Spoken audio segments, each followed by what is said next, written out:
So sometimes I just basically close my eyes and hope for the best and just wing it. feel to see how we get it. I think if you can't rehearse it too much or or choreograph it too much because it feels unnatural. You just kind of gotta just let it all hang out. That's a quote. Yeah. Sam, in an interview with the Vampire season 3, doing this. I let it all hang out.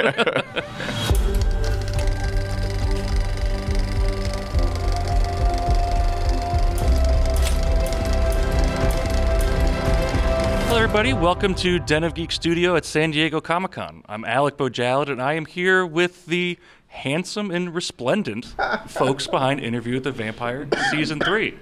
I think Rolin is now choking for some reason.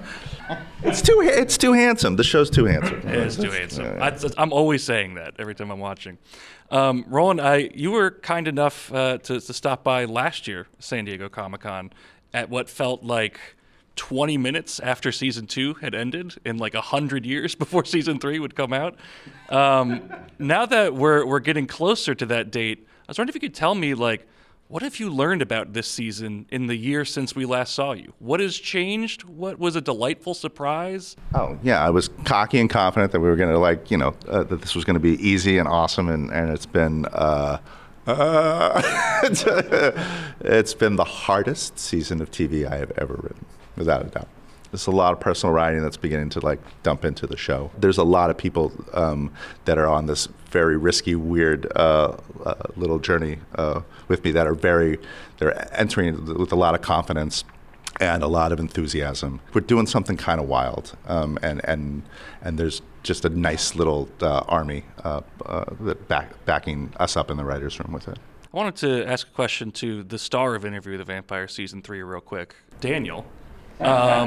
When you first signed up for this gig, in the back of your head, were you aware that Vampire Lestat is coming and I've got to get my rock and roll education underway? What was your mindset? When I was 13, all I listened to was 92.5 KZPS, the classic rock station in Dallas, Texas.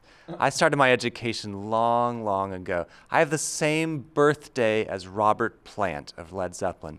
This is where I've been headed since I was a little kid. Since my brother brought home Led Zeppelin 4, this is where it's been heading. I feel right at home. It is a thrill. It's been a great challenge, as Rolin said, to do something this ambitious, to take swings this wild, and to do something that I don't usually do, which is be in the writer's room and then be in production on set with Sam, with the band, making sure that everything looks right and sounds right.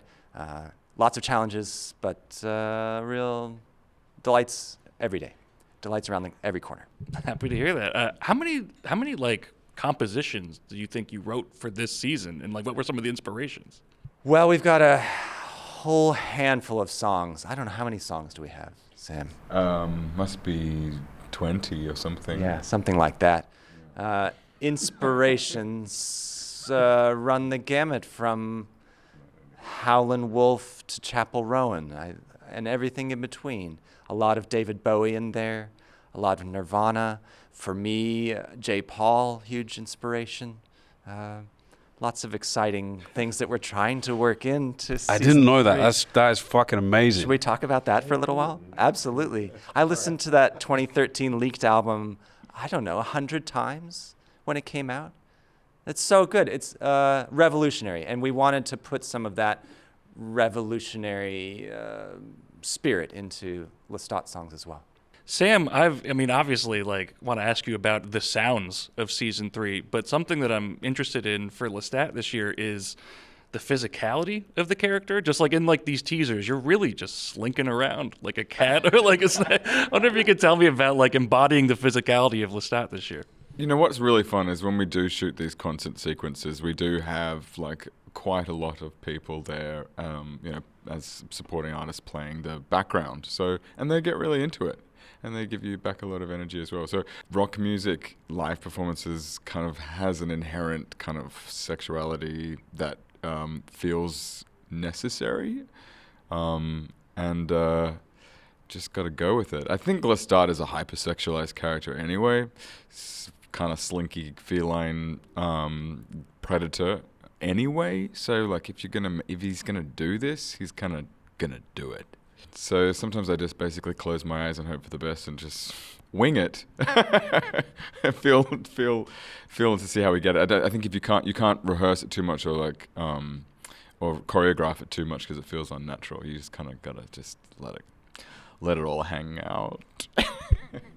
That's a quote. Sam, in the interview with the Vampire season 3, doing this. I let it all hang out. Thanks. That's great. Jacob, so, last I checked, the name of this program is Interview with the Vampire. You're the vampire. You might want to check again tonight. That's pure Bogosian there, Anderson. Pure Bogosian. There's a huge poster outside. I could run those talking points in right now, folks. Can you tell me a little bit about what Louis' journey is like this season and like how you really fit in? Like it's an interesting fit for Louis this time around. Louis is not massively pleased with the book, its existence. He very comically set fire to a laptop.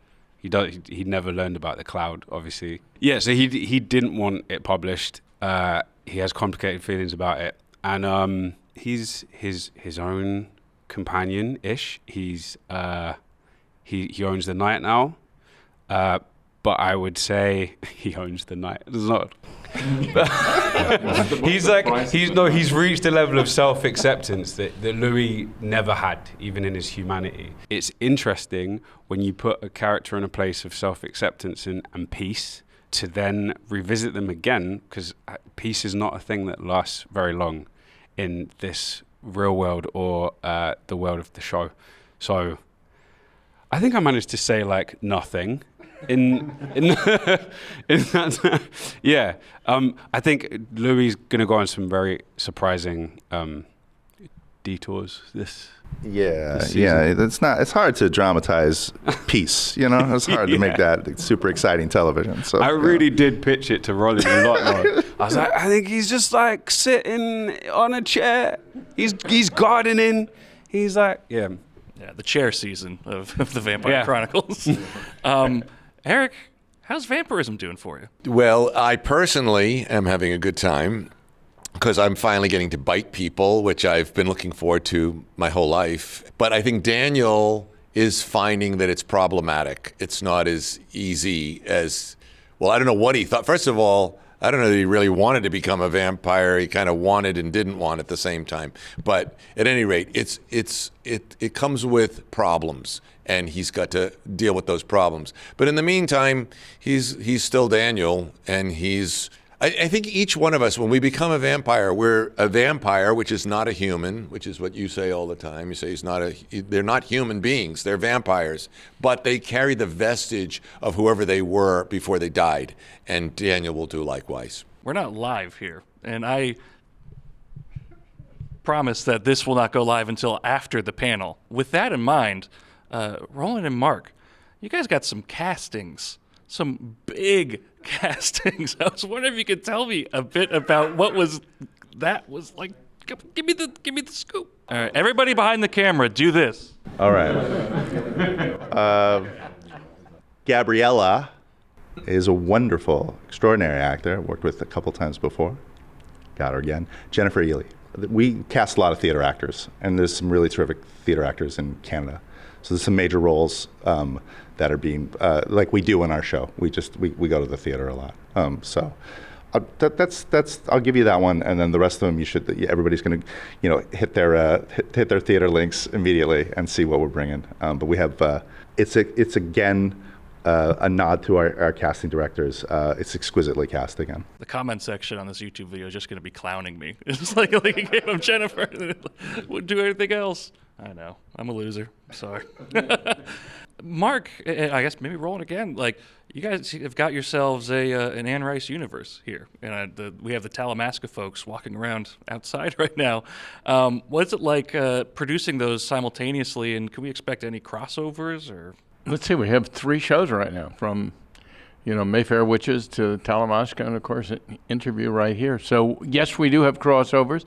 Some are Some are very obvious. Some will you won't be surprised, and then there's some great ones we've snuck in. You'll be surprised to see. And I think tonight, when people look at, or this afternoon, when people look at some of our clips and teasers, they're going to be surprised to see a couple of faces in each show. Interview the Vampire and just Anne Rice fandom in general is some of my favorite, most wholesome fans experience, at least from my end of things.